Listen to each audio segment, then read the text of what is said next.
They're still looking to become the first team to win back-to-back Super Bowls. Guys, it doesn't happen. It hasn't happened in 20 years. Of course, 2003, 2004 Patriots, the last to do it. The Chiefs had a chance to do it against Tampa, and they came up short. So we saw the Seahawks. They were so close in Super Bowl 49. That lost to New England. Marshawn, I'm sorry. They should have given me the ball. It's become an increasingly rare NFL feat. It's kind of cool that, they have all those patches all over their jerseys. If you were a back-to-back Super Bowl team, you should have a patch on your jersey. You should have a new one. That's my thought there. It's happened twice since the salary cap was put into place back in 1994, which I guess is good. There's parity more-ish. Somebody's going to do it. It might be this guy. And here he is talking about Mr. Mahomes talking about the team, their mentality, about pulling off a repeat up against the last time they had and didn't do it in 2020. The last time we tried to go back-to-back, we won I think we were 14-1 going into last week, got the rest, lost that game, and then kind of rolled through the playoffs. And it's never easy, but we played well, and it was kind of we're just going to do it again. We're going to do it. We're going to go out there and play again, and we got our butt kicked. And so this year, it's been completely opposite. It's been a struggle throughout the season, and we've had to continue to get better and better, and that's what I've always preached. But I think some of the losses kind of forced us to we have to continue to get better. And I think now it's just not being satisfied with getting there. This is a great football team that we're going up against. It's going to take our best football, kind of like it's taken the last 3 weeks that we've played. Can he do it? And there is something to be said. It's interesting to me. He's talking about going through that experience, the loss to Tampa, and the struggle this year of having to sort of figure things out on the fly, adapt, deal with adversity. This is a much more seasoned, and not that he was ever immature, but a much more in his own, he's in his bag in a different way. Not just I'm going to make these crazy plays and these no looks and whatever. I've been talking about it a lot in the second half of the season. We've seen it with how he's handled himself and themselves on this playoff run, and adding the perspective to all the talent he has.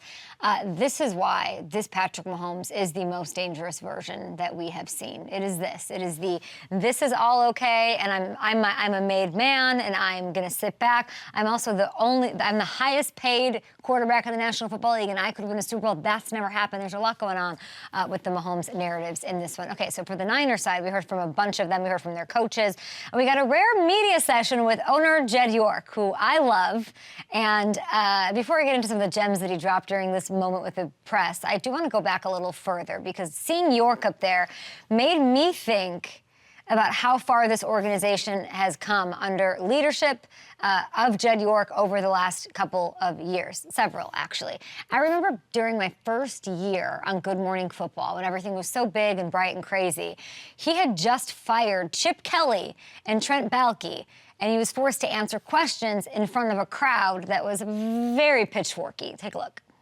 Why shouldn't you be dismissed or reassigned for the same reasons? Look, again, nothing I'm going to say is going to be Say satisfactory. something. Well, nothing I'm going to say is going to be satisfactory. And again, we're going to be judged on what we do and what we accomplish. We haven't accomplished enough. I own this football team. You don't dismiss owners. I'm sorry that that's the facts and that's the case, but that's the fact. And I'm going to do everything that I can to get this right. This isn't about a business and running an operation to make money. We're making sure that we're doing everything that we can to reestablish this culture. Look, again, I think the most important thing is having the head coach and the general manager working together, battling for each other, and being on the same page.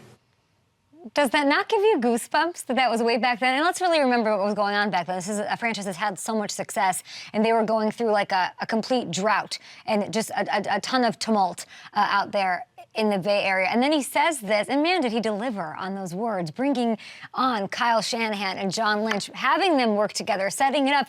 They've proven to be one of the best head coach GM combo hires that we have ever seen in this National Football League.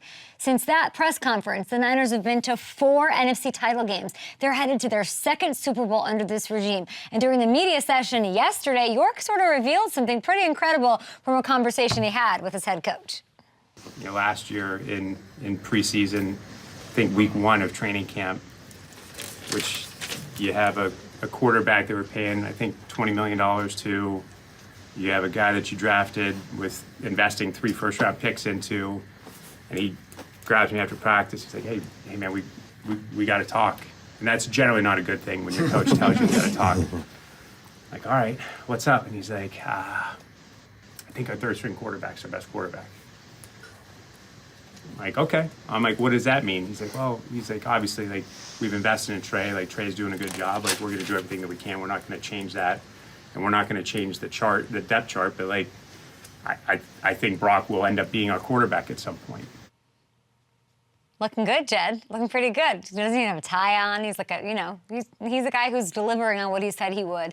And that bite is so insane. I can't wait to ask Shady about it. The fact that Shanahan knew how good Brock was before he even ever played to tell you everything you need to know, that wasn't surprising to me because we have guys like Kurt Benkert who said, yeah, the second we saw him, we knew he was the best quarterback in that quarterback room. So what Purdy is doing, no fluke, everybody. And him winning the starting job also wasn't the result of circumstance. Jimmy G and Trey Lance got injured. It was so clear and obvious that it was Brock who had it from the start, and it was probably going to eventually be him regardless. The thing here is, similarly to the Chiefs, so they've got here in very different ways, this organization on this Niners squad is in such good hands. And they're flying everybody out. They're like lighting up, gassing up the jets to get everybody out there. They're spending cash. They got to cash in. Finally getting a Super Bowl that has eluded them to this point with this generation in this regime. And this may be the best shot they're going to have for a minute while Brock is still on this rookie deal. And then if they lose, what happens to Brock? Hammer time, I'm a little nervous. Before we hit the buzzer, Hammer, like if Brock loses the Super Bowl, is he for sure he's getting the deal, he's doing the thing, Hammy? He's going to be the quarterback in the future? I mean, I think so. I think with what he showed I think during so. his That's a playoff crazy run. answer. Yeah, I mean, I think with the expectations that the Niners have, like you laid out, there's always, I think, that door open to something else happening. But with the way he's played, it's really hard for me to imagine they're going to replace him. You're going to hear names like Kirk Cousins, who has a history, obviously, with Shanahan out there this offseason if they do lose. Those things are going to still Russell swirl. Wilson? Those things are going to swirl around. Yeah, I think those things will swirl around. It'll be if they wild. don't win this. But if they win, there will be no swirling of said quarterback names. All right, let's No do swirling. it. It's time for Hit It. Hammer time. Dun-na-na-na. Dun-na. Don't sue me. Na-na-na. Dun-na. Don't sue me, YouTube. Okay, we're going to switch gears. A little hammer time here. Speaking of Brock, what went right for him in the second half of the NFC Championship game? And is there anything you saw that might carry over, I don't know, to the first half up against the Chiefs? Well, for starters, he was able to settle into a rhythm and attack the middle of the Lions defense. And I think that's what's going to be the key for him up against Kansas City as well. It's the one area where they can be a little bit vulnerable because those corners make it really tough to get big plays outside the numbers. Let's go to the tape and start with that. Okay. You'll see here, they're in a heavy set, 12 personnel. Brandon Ayuk is going to clear out the middle of the field. Debo's running that deep cross in behind. And, of course, the play action to Christian McCaffrey, the linebackers have to respect that, which is going to create a void there. But this is the part that's special from Purdy. That ball is coming out of his hand. Debo is only at the numbers. He's throwing this to the logo, and that ball's already coming out.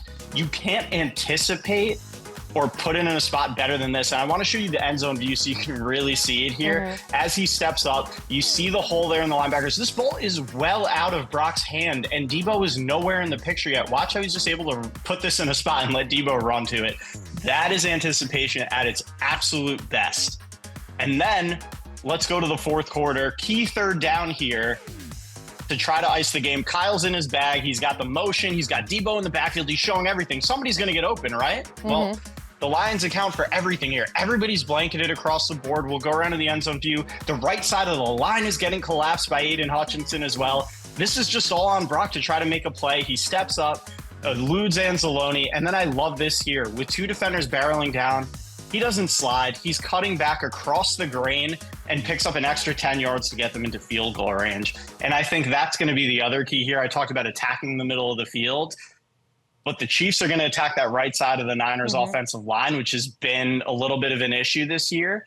Brock is going to have to make some of those plays again with his legs, I think, if the Niners are going to pull this off. I think Trent Williams is just going to be the entire offensive line. Just put his arms out like a big Velveeta cheese block and mash everybody out of the way. So Brock can do his thing, and CMC, of course. All right, Hammer, Brock's getting some pretty good MVP odds right now. So you're breaking down what could work, what could go well. He's second to Mahomes at plus 200 right now. That kind of makes sense. Quarterbacks rule the world. But, you know, Debo's versatile. He's an interesting one to me, sitting there at plus 2,000. The shame. Yeah. What do you think? Can't you see him taking over the game? I can see that.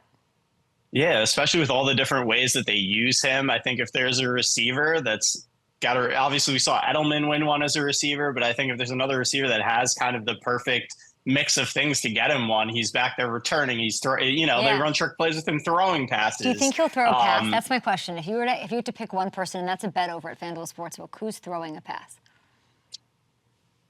I think still probably McCaffrey, if I were to guess. But we've seen Debo do it too. It could be him. But I think if I had to pick one guy and bet, I would pick McCaffrey right now. Good luck, Spags. Thanks for the hammer time. Matthew Hamilton up next.